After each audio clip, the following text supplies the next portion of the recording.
आज आपण सर्वजण माधवीताईंच्या पृथ्वीदानानिमित्त, त्याचप्रमाणे नागेशरांनी सांगितलं आता की एका वेळी आपण 3 लग्न लावणार आहोत. एक पुरस्कार आहे, एक पुस्तक प्रकाशन आहे, बक्षीस वितरण आहे. यासाठी आपण सर्व उपस्थित आहात. व्यासपीठावरती अजित अभ्यंकर आहेत, गीतांनी आहेत, कांबळे सर आहेत, नागेश सर आहेत. त्याचप्रमाणे माझ्यासमोर असलेले सिस्कॉमचे धारणकर सर आहेत, राजू नागवर आहेत, सुखनकर आहेत, माळगीचे दादा म्हणजे संजय पुजारी, बाबा हडवंच कार्यकर्ते आहेत. सगळेजण संवेदनशीलपणे विचार करणारे लोक आज त्या हॉलमध्ये आहेत. अतिशय छान वाटतंय, अतिशय आनंदाचा क्षण आहे की चांगलं काम करणाऱ्यांच्या पाठीशी समाजातनं काही लोक उभे राहत आहेत, समाजभान जागृत होत आहे. अतिशय आनंदाचा क्षण माझ्या दृष्टीने आहे. कांबळे सरांची आणि माझी ओळख खरं तर ह्या एकर महिन्यांच्या कामातूनच झाली. त्यांनी ह्या एकर महिन्यांच्या मुलांसाठी जेव्हा शैक्षणिक साहित्य घ्यायचं होतं तेव्हा मला आर्थिक मदतीची गरज होती आणि मी अनेक जणांना आवाहन केलं होतं की अशी मदत मिळेल का. तेव्हा 2 वर्षापूर्वी सरांनी मला काही रक्कम दिली, मागच्या वर्षी दिली आणि त्याचा उपयोग आमच्या आदिवासी भागातील एकर महिलांच्या मुलांना साहित्य देण्यासाठी आम्ही केला आहे.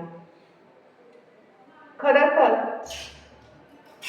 ह्या कामाची सुरुवात कशी झाली आणि सध्या मी काय करते, साऊथ समिती, साऊथ ट्रस्ट ह्या एकर महिलांसोबत कोणतं काम करते ह्याविषयीची थोडक्यात मी तुम्हाला सांगते.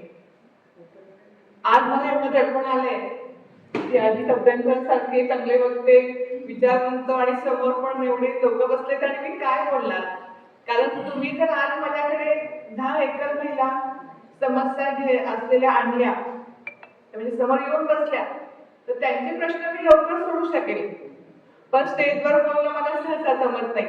कारण मला ती वाडी वस्तीवर जाऊन, त्या बाईच्या घरात जाऊन, झोपडीत जाऊन तिच्याशी बोलणं हे मला खूप सोयीस्कर आणि मला जमतं. ते मला हेच खूप अवघड काम आहे आणि आज ते मला करावं लागतंय. पण काही हरकत नाही सर, तुम्ही संधी उपलब्ध करून दिली आहे. कोरोनामधले दिवस होते. 27-28 वर्षाची, साधारणतः 28 वर्ष असेल अशी एक मुलगी 2-3 वेळा गाडीवर आली आणि मला हे रक्कम म्हणाली की मॅडम आमचे 30,000 रुपये कधी मिळणार आहे. आता हे 30,000 रुपये कसले होते तर गिव्ह इंडिया नावाची दिल्लीला एक संस्था आहे आणि त्यांनी असं जाहीर केलं होतं की कोरोनामध्ये ज्यांचे पती गमावलेले आहेत अशा महिलांना आपण 30,000 रुपये मदत देत आहोत. अशी थोडी मदत आहे, कारण त्यांचा हॉस्पिटलचा खर्च पाहिला, त्यांच्यावर येणारं संकट पाहिलं तर अतिशय तुटपुंजी रक्कम आहे, पण आपण ती देतोय. आणि तुमच्या भागातल्या एकल महिलांचे बँकेचे डिटेल्स, त्यांचं रेशन कार्ड, त्यांचे आधार कार्ड हे सगळं आम्हाला पाठवा. आणि हे काम करत असताना अकोले तालुक्यातल्या आरोग्य विभागातनं आम्ही ती यादी घेतली तर जवळजवळ 250 मृत्यू कोरोनामध्ये पुरुषांचे झाले होते आणि महिला अधिक 4-5 होत्या कोरोनामध्ये गेलेल्या. आणि या महिलांशी सगळं कोरोनात बंद होतं, बाहेर जाणं शक्यच नव्हतं. मग आम्ही ग्रामसेवक, सरपंच यांचे नंबर घेतले, त्यांच्याकडनं गावातल्या त्या महिलांचा संपर्क करायचा, हे सगळं नियोजन केलं आणि फोनवरती आम्ही त्यांना संपर्क केला की तुमचे आधार कार्ड, पासबुक काय असेल ते आम्हाला पाठवा, हे आम्हाला सगळं तुम्हाला मदत करायचे म्हणून हवं आहे हे पण सांगितलं. 106 महिलांचे आम्ही फॉर्म भरले. काही दिवसानं दिल्लीमधनं त्यांच्या अकाउंटवरती 30,000 रुपयाची मदत झाली. 69 महिला होत्या, त्यांना मदत मिळाली. कोरोना थांबला, सगळं जग सुरू झालं आणि मग एक दिवशी आम्हाला पुन्हा या लोकांचा फोन आला की आपण सगळं मोबाईलवरती घेतलंय, त्यांचं तुम्ही ऑनलाईन फॉर्म भरले, पण प्रत्यक्षपणे आम्हाला या सगळ्यांचे डॉक्युमेंट पाहिजेत.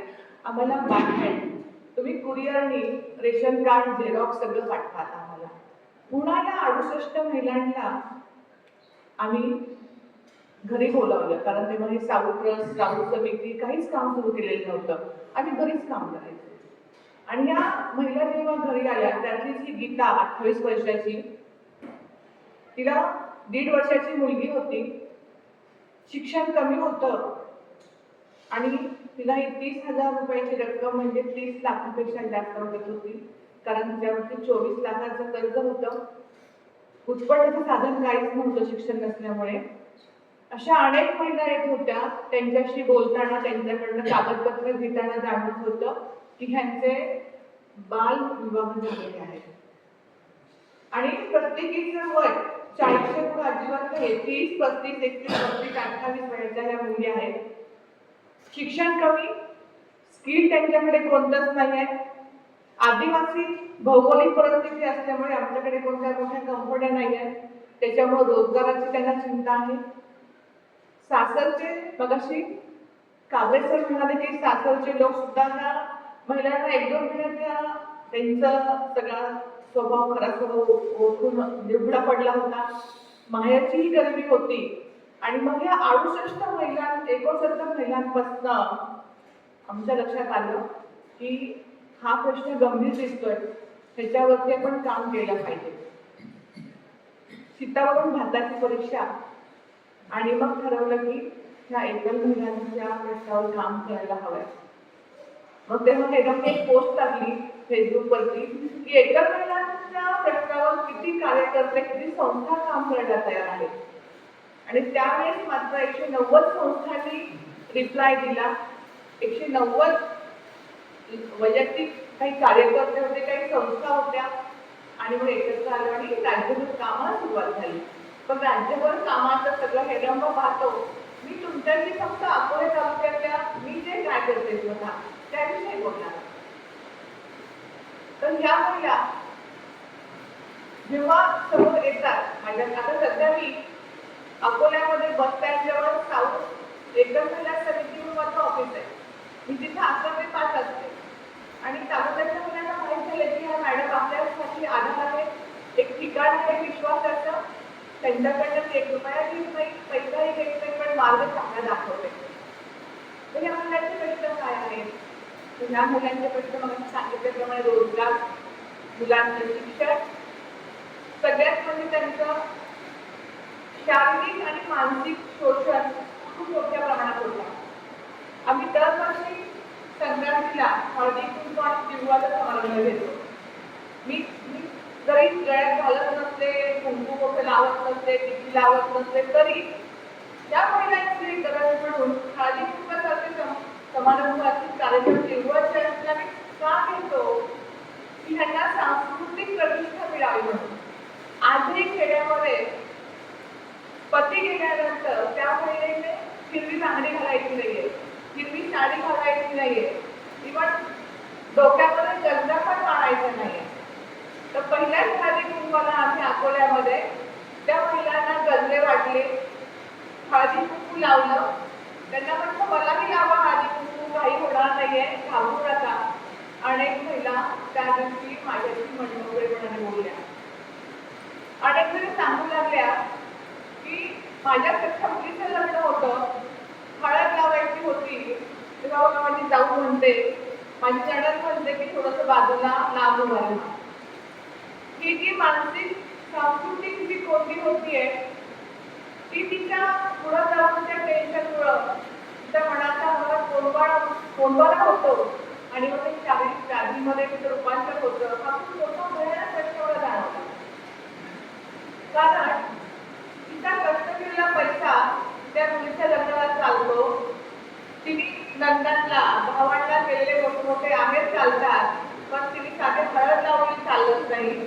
तिने साधं औषध स्वतःच्या मुलाला वाढदिवसामध्ये औषध करायचं असायचं, सासू म्हणते की तू बाजूला हो. आणि त्यासाठी खेडेगावामध्ये असे छोटे छोटे कार्यक्रम वाडी वस्तीवरती आम्ही करतो. आता कालच 15 ऑगस्टला या महिलांना कार्यक्रमाची अध्यक्ष करा, ध्वजारोहण करा असं आवाहन केलं आणि अगदी चंद्रपूर गडचिरोलीमध्येही या महिलांच्या हस्ते त्यांना ग्रामपंचायतमध्ये असतील, हायस्कूलमध्ये असेल त्यांना बोलवण्यात आलं, सन्मान देण्यात आला. असे खूप प्रश्न असताना त्या महिलांसाठी द्यायला माझ्याकडे खेळाडूकडे वैयक्तिक मोठी आर्थिक रक्कम होती. ह्या महिलांना आधी शासकीय योजना काय काय असतात त्या शोधल्या. अनेक योजना होत्या, पण त्याच्यापैकी किती जणांना माहिती आहे मला माहित नाहीये. पण बालसमूह नावाची जी योजना होती, शासकीय योजना होती, म्हणजे आजही आहे. त्या योजनेचा आम्ही इतका पाठपुरावा केला की 2020 साली ह्या योजनेचे महाराष्ट्रामध्ये फक्त 16 ते 17,000 फॉर्म भरले होते आणि हे काम सुरू केल्यानंतर 1 लाख, आता सध्या 1,80,000 फॉर्म भरून घेतले, कार्यकर्त्यांच्या मदतीने घेतलेले आहेत. ही योजना काय आहे तर ज्या एकल पालकांची मुलं आहेत किंवा जी घटस्फोटित आहे ती परित्यक्त आहे. परित्यक्तामध्ये घटस्फोट किंवा पोटात ती नवऱ्यापासून लांब राहिलेली आहे किंवा ती नवऱ्याला सोडून दिलेला आहे असं म्हणू आपण. त्या आणि अगदी तुरुंगात जरी ज्या पती असेल अशा महिलांच्या मुलांना 2250 रुपये दरमहा 18 वर्षापर्यंत मिळतात आणि 2 मुलं असतील तर दोन्ही मुलांना ही योजना मिळू शकते.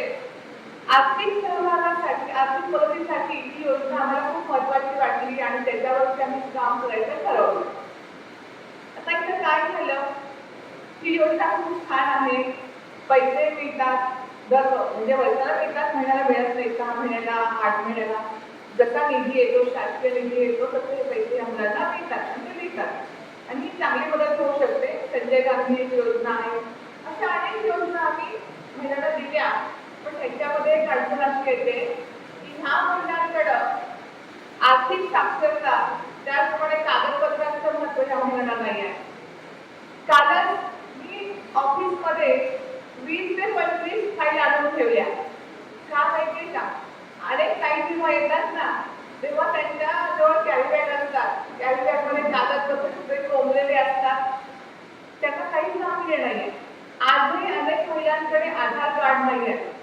आता जे मतदार नोंदणी आपण करतोय ना, त्या मतदार नोंदणीमध्ये आधार कार्ड नाही तर कशी नोंदणी होणार हा मोठा प्रश्न आहे.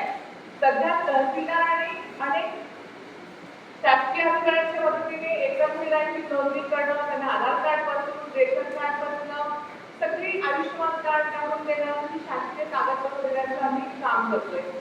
दुसरीकडे ह्याची समस्या काय आहे की एका महिला असल्यामुळे आपण कितीही म्हणतो की पुरुष आणि महिलांमध्ये काही ठिकाणी भेदभाव होत नाहीये, पण जेव्हा कर्तव्य जातो तेव्हा ह्यांची मुलं असतात. अनेक महिलांसोबत काम करताना असं दिसतं ह्या महिलांची मुलं मात्र आईचं ऐकायला तयार नाहीत. बापाचा जेवढा धाक असतो तेवढा आईचा धाक ही मुलं मांडायला तयार नाहीत. किंबहुना ह्या महिलांना वाटतं की निदान आपण बाप नाहीये तर आपण त्याला अति प्रेम देऊ, उभी भरून काढून आपण वडिलांची, आणि मग ही मुलं व्यसनाच्या आधी होताना दिसतात. खेडेगावामध्ये गावचं प्रमाण चरस पण आहे, गांजा पण आहे, इव्हन काय काय ड्रिंक्स आले दुकानामध्ये ते मुलं घेत आहेत, सिगारेट ओढत आहेत. त्या मुलांच्या सोबत सुद्धा काम करणं तेवढंच महत्त्वाचं वाटतं. हे प्रश्न पण सोडवायला आम्ही सध्या काम करतोय. त्याचप्रमाणे पुनर्विवाह होणं गरजेचं वाटतं, कारण मगाशी म्हटल्याप्रमाणे बालविवाह झालेला आहे, शिक्षण नाहीये, स्किल नाहीये, थोडीफार शेती आहे ती सासरा देत नाही. सासरा म्हणतो की मी गेल्यानंतर आपण वाटणी करू किंवा काही सुद्धा तो कायदेशीर तिला मालमत्ता देत नाहीये. अनेक अशा महिला आहेत की त्यांच्या नवऱ्याने कर्ज काढलेली आहेत. मगाशी नागेश्वर म्हटले की कर्जानंतर त्या दिवशी बोलले, त्या दिवशी नागेश्वरांची खूप सविस्तरपणे की माझ्याकडे एक गाय आहे, नवऱ्याने कर्ज काढलं, एकत्रित कुटुंबात 80 लाखाचं कर्ज होतं. ते काही त्या महिलेच्या शिक्षण द्यायचंय, मुलाला शिक्षण द्यायचं म्हणून कर्ज काढलेलं नव्हतं, तर पाईपलाईन होती, विहीर होती, ट्रॅक्टर घ्यायचा होता, अशी कामं होती पण या कर्जाला वारसदार नवऱ्याच्या नंतरची बाई लागली. इथं असा एक प्रश्न मला असं वाटतो की कर्जाला तशी ती बायको वारस होतीये, पण ती जेव्हा प्रॉपर्टीचा जेव्हा हिस्सा असतो, विभागणी असते, तेव्हा मात्र त्याची आई पण लागते, त्याची बहीण पण लागते.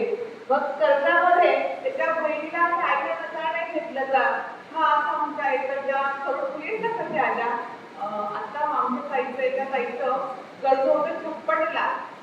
तिने स्वतःचं 2 BHK घर घेतलं आणि तिने कर्ज भरलं. तेव्हा असंही मला वाटतं भविष्यात की हे जे पॉलिसी लेवलला काम करायला हवंय ते गांभीर्याने केलं पाहिजे. त्या महिन्याचे प्रश्न सोडवताना साऊ एकादशी समिती काय करते की आता अकोला तालुक्यामध्ये मी 48 उद्योग मंडळाला सुरू करून दिले. काबळे सरांतर्फेच एक मला मदत करणारे दानशूर व्यक्तिमत्व भेटलं. त्यांनी शब्द दिला की प्रतिमा, तुझ्याकडे त्या महिला इच्छुक आहेत उद्योग व्यवसाय करायला, छोटे मोठे, त्यांना मदत करायची. तर ते उद्योगामध्ये काय होते, एक माझ्याकडे ताई चालते, त्या मुस्लिम होत्या. त्या मला म्हणाले की मॅडम मी बाहेर जाऊ शकत नाही, घराच्या बाहेर काही बिझनेस करायला, मला बाहेर नाही जाता येत. तर आम्ही 8 दिवस सांगितलं युट्यूबवर शोध, काय तुला उद्योग उभा करावासा वाटतोय, कोणता बिझनेस तुला करता येईल. शेवटी तिने मला सांगितलं की मॅडम लग्नामध्ये अक्षता असतात, त्याचा बिझनेस मी करू शकते. युट्यूबवरती खूप काही काही शोधलंय, पण मला ते सोपं वाटतं, कारण रेशनचा तांदूळ मला कमी दरात मिळतोय, अक्षता करेल मी. मग तिला अगदी मी 15,000 रुपयाची मदत केली. तिने अनेक प्रकारचे रंग आणले, हिरवा, निळा, पिवळा, काय लाल रंग आणले, अक्षर तयार केल्या, छोट्या छोट्या लॉक असलेल्या पिशव्या आणल्या. आणि आता ती तिच्याशी मी सगळ्या आमच्या गावामध्ये जी कार्यालय होती, मंगल कार्यालय, त्या भागांशी जाऊन बोलले आणि सांगितलं की आमच्या टाइमला तुम्ही ऑर्डर देता, त्या वेळेवर ते छोटे छोटे पाकिट असतात त्या पोहोचवत जातील. तेव्हा आता सध्या त्या काही अक्षर पॅकिंगचा व्यवसाय करत आहेत, त्यांना महिन्याला छान रक्कम मिळते, सिजनेबल धंदा आहे, पण त्या हे वर्षभर काम करतात. असे 48 प्रकारचे म्हणजे कुणी 30 स्टॉल असतील.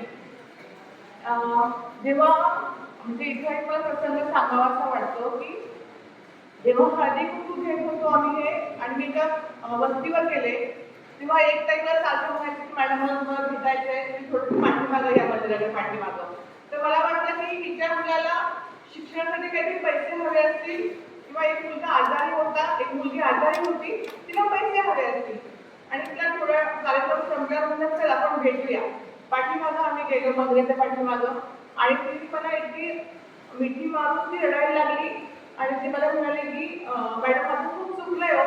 म्हटलं काय झालं, अगं काय बोल ना. म्हटलं म्हणजे 4 वेळा तुमच्या ऑफिसमध्ये येऊन गेले, तुम्ही मला 4 वेळा म्हणायच्या की तू मजुरी करते, तुझे गुडघे दुखतील भविष्यामध्ये, कंबर दुखेल, तुला काय व्यवसाय करायचा आहे का, मजुरी कसं भागेल. आणि मी तेव्हा तुम्हाला खोटं बोलत होते की मी सांगायची मी मजुरी करते, पण मी खरं तर माझा नवरा दारू विकायचा 2 नंबरची, आणि ती दारू सुद्धा मी विकते, आणि हे मी चुकीचं करते हे मला साऊथ समितीमध्ये मिटिंगला आल्यावर समजायला लागले की मी माझ्यासारख्या अनेक महिलांचे संसार उद्ध्वस्त करते. तर मला आता हे नकोय, कारण मुली मोठे होत आहेत आणि हा व्यवसाय मला नको वाटतो करायला. मी पापाचं काम करते, त्या गावठी पाठीमध्ये होतं मी पापाचं काम करते. आणि मग त्यावेळेस तिला मी असेच एक जण मला मदत करणारे भेटले, त्यांनी मला जवळजवळ 2.25 लाखाचं 3 स्टॉल, चहाच्या स्टॉलसाठी जे जे लागतं, अगदी पितळाचं पातेलं असेल, 100 कप असणारा आणि मिल्टनचा जो थर्मास असेल, सगळं साहित्य त्यांनी मला दिलं. आणि आज त्या महिलेचं त्या खाट्यावर एका चहाचा स्टॉल सुरू आहे. असे 48 प्रकारचे उद्योग सुरू केले, त्याचं मला खूप समाधान वाटतं. पण हा प्रश्न फक्त 48 महिलांचे प्रश्न सोडून संपणारा नाहीये. तर अकोला तालुक्यामध्ये आम्ही ग्रामसेवक, सरपंच यांना सर्वेक्षण करायला लावलं. 11,000 महिलांपेक्षा जास्त महिला अकोला तालुक्यामध्ये विधवा, परित्यक्ता आणि छोट्या स्थितीत आहेत. ह्यांच्यासोबत ह्यांच्यापर्यंत पोहोचणं, यातल्या मला मान्य आहे की ह्यातल्या काही महिलांना गरज पण असेल मदतीची, मग ती आर्थिक असो वा मानसिक असो, कारण त्यांच्याकडे शेती आहे, सासू सासरे किंवा माहेर भक्कम आहे त्यांना गरज नाही आहे, पण ज्यांना खरंच गरज आहे आपल्या मदतीची अशा महिला किमान 8-9 हजार तरी आहेत, कारण त्यांचं वय 50च्या आत आहे. आणि वर्गीकरण करताना मी असं केलं होतं की 50च्या आतल्या आणि 50च्या पुढच्या. तर मग या 50च्या आतल्या ज्या महिला आहेत त्यांचे प्रश्न गंभीर आहेत सगळ्यात अर्थाने, त्यांना ते मदत करणं गरजेचं आहे. आणि मला असं वाटतं जे तुमची जर परमिशन असेल तर राज्य लेवलला जे काम आपण करतोय त्यासाठी किरण मोले अकोल्यात जे जे मी करते ते मी तुम्हाला सांगते, पुढचे काम चालूच राहील. तरी पण कुठेतरी खंत वाटते की ह्या 9,000-10,000 महिलांसोबत कसं पोहोचायचं आणि कसं भविष्यात काम वाढवायचं, म्हणजे कसे प्रश्न सोडवायचे ही मला काळजी वाटते.